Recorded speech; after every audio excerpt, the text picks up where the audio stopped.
Hi, welcome to Shop Talk. My name is Lila Jones, and thank you for tuning in. Today we have a very interesting story about this amazing lady.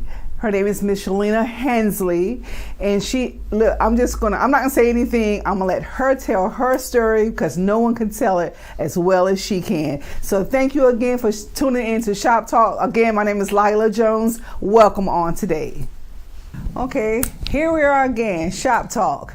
Welcome, welcome, welcome. I have a wonderful person here with me on today, Miss Shalena Hansley, and her story. Well, first of all, I want to say that she is a phenomenal woman. I want to say that this woman have been through the fire, came out smelling like a rose.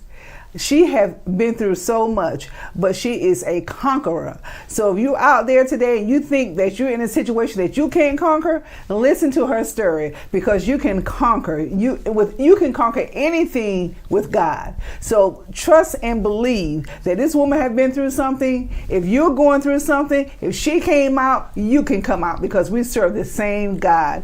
And again, Miss Shalena, welcome on today to Shop Talk. Thank you. Thank you for coming here on today, sharing your story. Listen here, your story, I don't know where we want to start, but if you don't mind me mentioning some of the things that you've been through.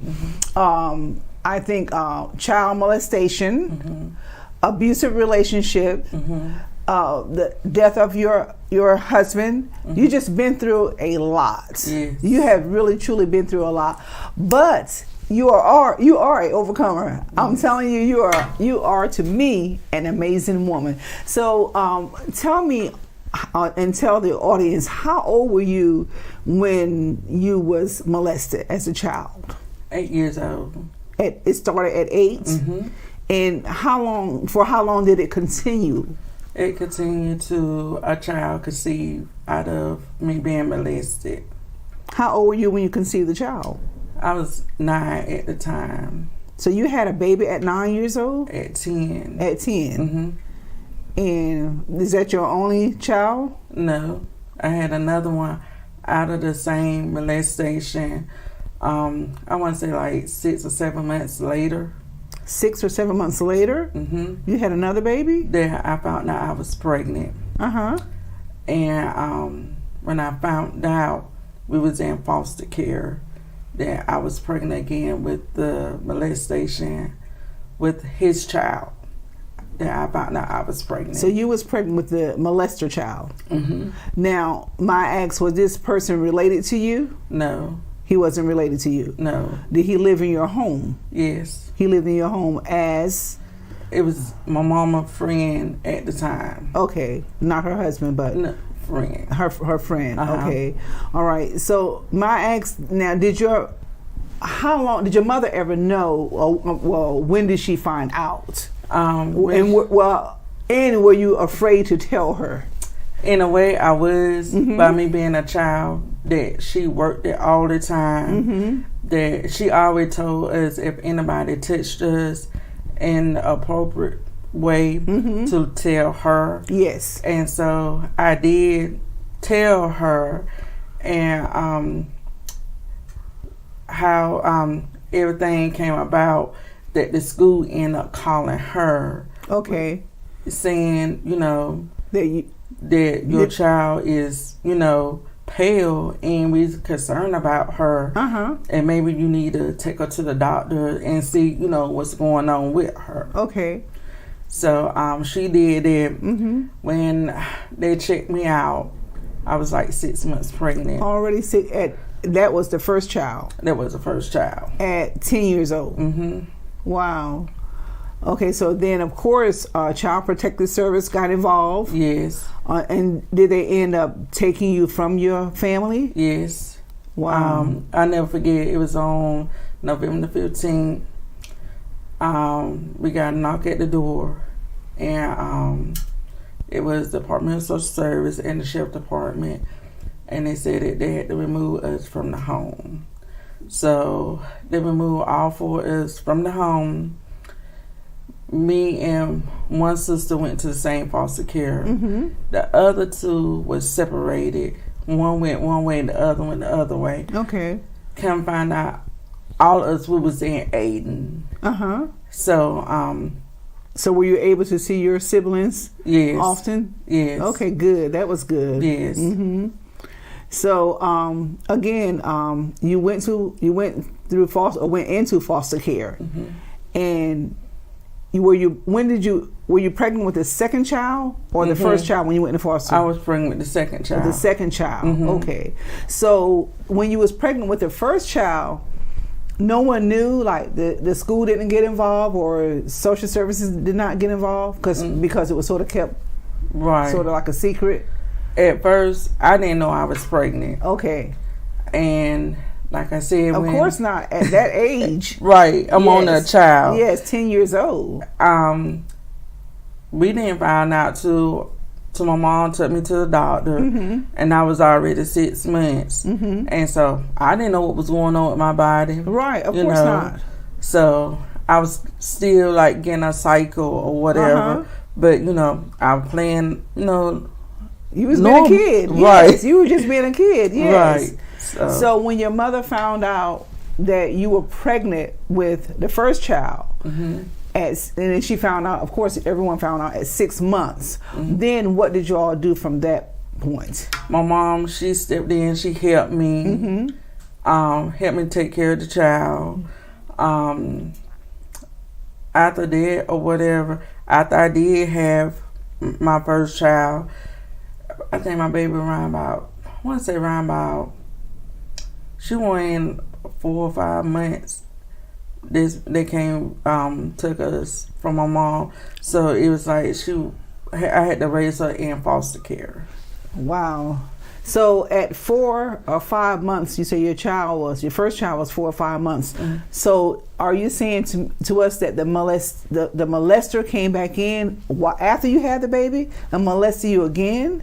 He was living in the home. So he kept on. He just continued. Wow. That is amazing. That is absolutely amazing to be able to come through it. Terrible that you went through it. Right. There's nothing right about that now. Right. Terrible that you went through it. Amazing that you came out of it. Right. Yes. So how did the relationship with you and your mother, because you had to go in foster care. Yeah. We went to foster care, and me being a child, I wanted my mama. Regardless. That's right. And that's what people need to understand. And good, bad, or indifferent, you want your mother. Yes. I wanted my mama, and I kept saying, when I'm going to go home with my mama, they said, once we get the molestation, once we get him, y'all can go back home. And I when are y'all going to get him? Because, I would call my mama every day. And, that mother love never grow cold or whatever, regardless. Yes. And so they finally got him? They got him, but he was claiming that the kids weren't his. So we had to go do DNA tests. Yes. So it came back 99.99. He was the father of both children. Yes. Wow. And that is when they arrested him? They had been arrested him. Okay. They had him in custody. And I kept saying, well, I'm going home with my mama. Right, because that's all you wanted to do was go home with your mother. Yes, mama. Of course. And so I never did get that chance to be in the presence of my mom growing up. I had to be 18 years old before. Really? When I came out of foster care. Wow. Now, I've seen you and your mother and your family together. Right. Now, looking at y'all, being around y'all, and, I think that, I feel like I'm part of the family. Right. I'm going to tell you something. The respect and the honor that you have for your mother is beautiful. Yes. It's absolutely beautiful. Yes. So there's no blame, no pointing fingers, no, right. It was no disrespect, nothing. Right. It was just It's just mother and daughter to this very day. Right. It is mother and daughter. Y'all are such a beautiful family. Yes. A family of forgiveness and compassion. Right. But I know it's because you love God and you have that love for one another. You and your sisters, is all sisters, right? Right. Y'all are very close. Yes. And that is absolutely so beautiful. So let me go back to ask you. So they arrested him. He went to court, of course. And like, what kind of time did he serve? He got 50 years for my sister, 50 years for me. So he got like 100 years. 100 years. Okay. All right. And the foster care that we was staying in, I thank God for them, Lord, rest their soul or whatever. They know I was young. And they said, we adopt your children. And it's like, we'll tell them, you their mama. And so I did it, signed my rights over to them. And to that day, I never regret, giving my children up for adoption. Okay. Because for one, I did something right because I know I was still young. Yes. Haven't lived my life. And, at first I was ashamed that I had kids, through a rape or whatever. But, it's a Saturday night in church. God said, if you be ashamed of me, I'll be ashamed of you. So God brought it back. You ashamed of your kids, I'll be ashamed of you. And I said, from that night forward, I said, you know what? I don't care what nobody say. Them are my kids. Yes. God gave them to me for a reason. And I tell anybody, if you ever been through molestation, tell somebody you can overcome it like me, because I'm a living testimony. Yes, you are. Yes, you are. I'm sitting here tearing up because it is amazing. And you were so young when you reclaimed your children. Right. How old were you then? When I can't. So, did you ever get a chance to actually raise your children? Those two. So they kept the ones who adopted your children. Did they keep the children until they were like 17, 18 years old? Yes. But they knew that you were their mother. Wow. And they raised them, gave them their last name. My foster dad put them on their VA where they can go to college and stuff like that. Really? And, I still kept in touch with them, went to church and everything. And, And you still have that relationship with them? And I still have a relationship with my kids. And, like I said, God had been on my side because I could have lost my mind. Yes. I could have been in a crazy house, but God saw fit, for me to tell my story to everyone who going through molestation or don't know nothing about molestation. Right. So, yeah, for someone, I think that Sister Corbett used to say something like, every closed eye isn't closed or something like that. So you have to be really careful who your children are around. Right. So let me say this. How many more children did you have afterwards? 3 more. 3 more? Okay. Did because of what happened to you as a young girl, did it affect any of your relationships when you enter into relationships with the opposite sex, of course?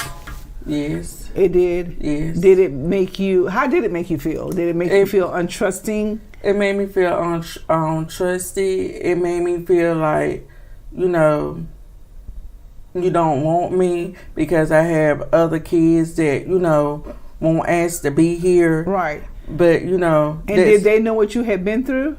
They knew what I had been through, but most of them didn't care. Do you think that at any point, that because of them having knowledge of what you went through, do you think at any point that they took advantage of you? Half of them did. They did? Yes. And like when I say advantage, with your emotions, abusive or anything like that, did you go through any of that? Yes. Some point I went through men just taking advantage of me, like using my car. There's, sex wise, and with me at that time, you know, when you done been through molestation, you have that little thing inside of you that, you know, half of the time you want to give up, and that you know, well, don't nobody else love me, right? So I'm gonna go feeling somewhat unworthy, right? I go find out find it in the streets or whatever, and so sometimes that's how I felt, because I didn't have that companionship or, you know, the person to love me like I want to be loved and deserve to be loved. And yes, and sometimes I had to find, you know, love in the street. Yes, even though I didn't, because I didn't feel love. Right, because it wasn't real love. Right, it wasn't real love, and there is no real love in abuse, none whatsoever. Right. You know, that isn't love. For someone calling you out of your name, or for someone to be putting their hands on you, right, that is not love. Right. You know, one thing that love come with that sort of secure anyone is respect. Right. Because you cannot tell me that you love me and you cannot respect me. Right. And for a man to put his hands on a woman, to want to hit a woman, I'm gonna tell you something, you know, either way, their strength is a whole lot more powerful than yours.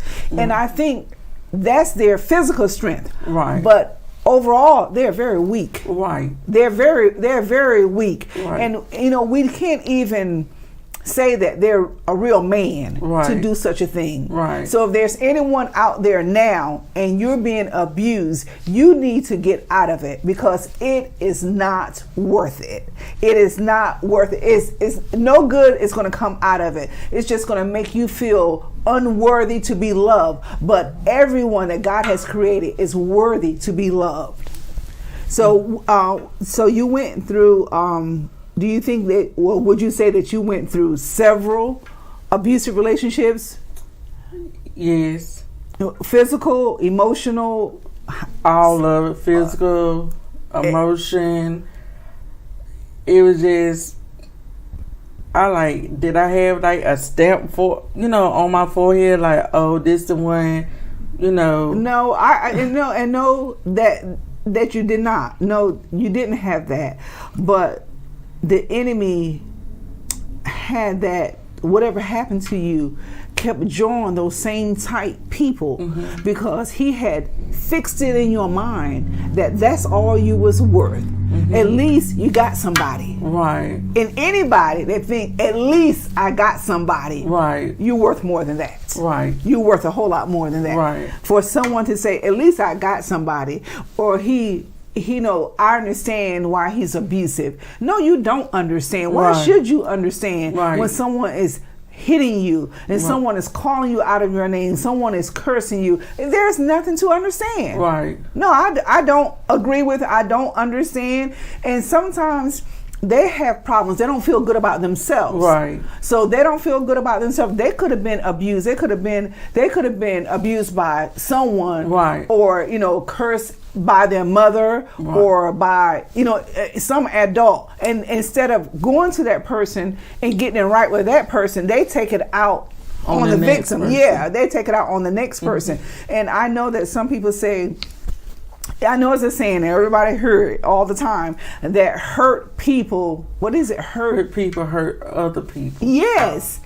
Now, that doesn't make sense to me. That never made sense to me, because if you know how it is to be hurt, why would you want to hurt someone? That's right. You know the pain of feeling unworthy. You know the pain of being hit where you can't even defend yourself. Right. So why would you want to do that to someone else? So, you know, people say that it is an excuse, and it is a poor excuse. Right. Because if I've been hurt, I know not to treat someone like that, because I know how it made me feel. Right. So I know I'm not going to treat that person like that, because I know how it made me feel. Right. So I don't want you to feel the same pain. Like some people say, well, I want this person to feel the same pain, or my pain made me this way.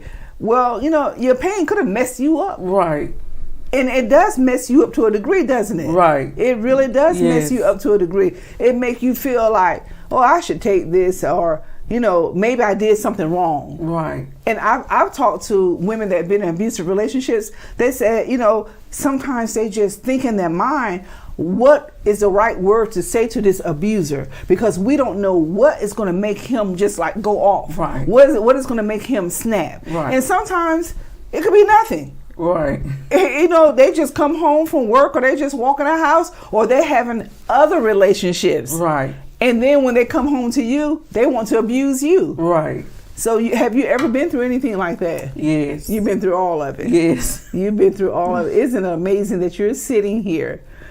Oh my goodness. You've been through a lot. Yes. But I'm telling you, the sun shine on you either way. Yes, it did. Yeah, the sun certainly shine on you either way. Yes. I'm telling you, I know for myself, you go from... You can do all sorts of things. I've never seen anybody get such great jobs, one after another. Get what you want out of life. Yes. But you know what? It is amazing that you are here telling this story, because some people have been living with that shame 50 years or more, all their life. And they've never been able to get from point A to point B, because that has captured them. Right. It has a grip on them. Right. But today, we want you to be free. Right. We want you to be free. You don't have to live like that forever. Right. Yes, it happened to you. Yes, it was wrong. But you do not have to live like that the rest of your life, the entire life. No, you have to come out of my only. Now, who can you say? Who can you really give credit to for bringing you out of this here? God. God and God only. Yes. Yes. Yes. He really brought you out of it. Yes. Now, and I know you still have that relationship with God. Yes. I got to. This is the man that keep me going. Yes, he does, doesn't he? Yes. And I think about forgiveness. I mean, are y'all like that? Because it's like your family. And I tell, like, if somebody's going through something, they're angry with somebody, or they just want to be mad with someone forever, I always tell about, well, I don't tell your story, but I tell about, I know this family. I said, I don't understand. They're the most forgiving people that I know. Y'all are like so forgiving. So let me ask you this here.